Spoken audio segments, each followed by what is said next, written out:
This is our unit on World War I. In the summer of 1914, a complex set of circumstances led European nations into the most destructive war the world had ever experienced up to that point.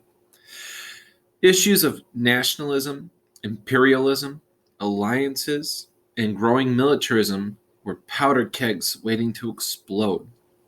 The explosion was triggered by a high-profile assassination of the Archduke Franz Ferdinand by the Black Hand in Serbia. That's a terrorist organization.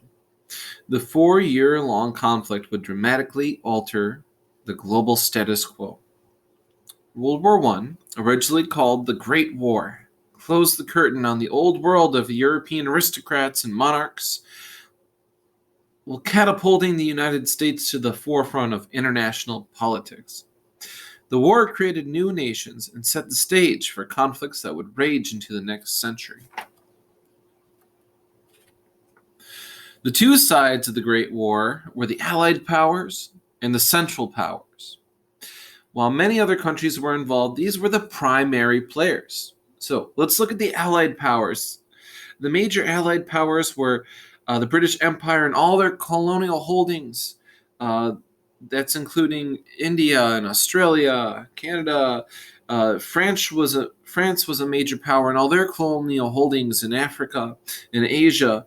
Italy was a major colonial, not a colonial power, but a major European power of the Allies.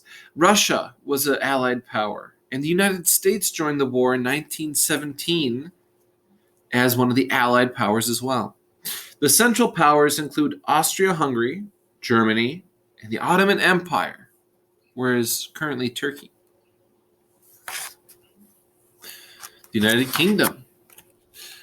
The island empire of the United Kingdom operated as a constitutional monarchy under the reign of King George V, with David Lloyd George as prime minister, or leader of the elected government and parliament. It entered the war in 1914 to defend Belgium's neutrality. Because its position as a world power, its mighty navy and its many colonies had the least to gain from a war in Europe. But they were friends with Belgium. Germany attacked Belgium. Britain's in the war. Now about France. Although France was a republic, many citizens, and especially the army, longed for the glory days of Napoleon Bonaparte's empire. President Raymond Poincaré directed France's treaty of alliance with Russia, but by 1917 he had lost political power to the new prime minister, Georges Clemenceau. Like the Britain, France had colonies around the world, but it wanted revenge against Germany for its loss at the Battle of Sedan in 1870 in the Franco-Prussian War. In this battle, Germany had captured the rich land of Alsace-Lorraine, and France wanted the region back. Napoleon III was the nephew of Napoleon Bonaparte. He was the president and then emperor of France from 1848 to 1870. So France's motivation to fight Germany was to get its territory back. The British motivation was to defend Belgium because it was attacked by Germany. What about Russia? Russia was ruled by Tsar Nicholas II. Tsars had ruled with an iron fist and maintained an economy based on serfdom. This position hindered the industrialization of Russia and kept 165 million people in virtual slavery. By 1914, Nicholas's industrialization efforts had brought Russia far from where it was at the turn of the century. But it still lagged far behind the rest of Europe. And Germany. Otto von Bismarck was the prime minister of Prussia, and he united the German states in 1871 under Kaiser Wilhelm I. After Wilhelm's death, the crown passed to his son, who soon died, and then to his grandson, who in 1888 became Kaiser Wilhelm II. Because German unification had come so late, 1870s, Germany had no colonies to supply it with raw materials or to buy German goods. Germany itself, however, was rich in raw materials. And by 1900, the country had become a leading industrial power before World War I. Now, the Ottoman Empire, another one of the Central Powers.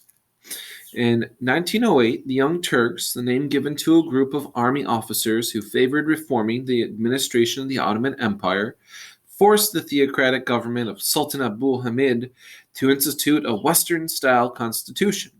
This Islamic state gave up much of its sovereignty in exchange for help from Germany to build its army. By 1914, Germany had a greater influence on Ottoman foreign policy than the Turks did. So close ties with Germany and the Ottomans. Austria-Hungary, another central power.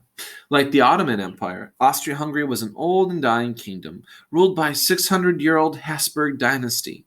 This empire had at one time or another controlled most parts of Europe. By 1914, it had lost most of its prestige and was left with a small collection of islands that harbored numerous ethnicities. Emperor Franz Joseph's attempts to hold this empire together and reassert its position in Europe proved the explosion that led to the Great War. Pre-war Europe. In 1914, the old empires were dying or clinging to outdated social practices and military tactics. To maintain their strength, countries entered into different alliances with one another, and in which one country would come to the aid of the other if attacked. Industrialization shifted wealth away from the land and into factories and to the cities. It brought tremendous wealth, surplus, and social unrest. And as the aristocrats tried to hold on to their privilege and influence, liberals and radicals called for social reform and led mass protests. Some nations responded by crushing opposition, while others met the protesters' demands, which led to greater conflict between the rich and poor, or by uniting the two sides under the banner of nationalism. In Haldo's cartoon you can see here in the slide, the countries of Europe are personified. For example, England is drawn as an old maid with a dog, which is Ireland, on a leash. How are the other countries depicted? A Spanish lady sweeps on a subservient Portugal. France unsheaths its sword to protect itself against Prussia. A fat mustachioed Bismarck-like figure squashing its southern neighbor Austria under its knee, with one hand encircling Austria's outstretched legs in the east, the other placed possessively on the Netherlands and Belgium. The figure of Garibaldi represents a unified Italy, his head and shoulders protected from Prussian encroachment by the shelter of a Swiss roof. The rising tide of nationalism in Greece and the Dardanelles appears as the sleepy-eyed figure of European Turkey, his female companion across the Bosphorus, lying in comfort, smoking her narghile. Norway and Sweden appear like a panther, ready to spring into action. Giant Russia sits overlooking the whole scene, a host of wild bears jumping up behind his voluminous coattails to the east.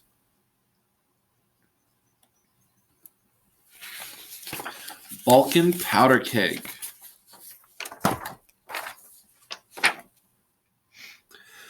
In Austria-Hungary, nationalist feelings served to divide the country. Austria did not share a common language or culture with Hungary. Austrians spoke German. Hungarians spoke Magyar. Other ethnicities had their own languages as well. These ethnic groups did not want to be part of Austria-Hungary, and they also didn't want other ethnicities living within their borders. Everyone wanted to be their own country. Each wanted a separate homeland for themselves. In addition to ethnic divisions, these areas also had different religious heritages, including Protestant, Catholic, Orthodox, and Muslim. Austria-Hungary was too poor, too weak, and too divided to survive much longer. It'll be the Balkans where World War I will begin, with all these nationalist movements, all these ethnicities trying to be themselves, fighting off the Empire of Austria-Hungary. Will be the powder keg, the explosion that really sparks the entire global conflict. These are some discussion questions for today's lesson.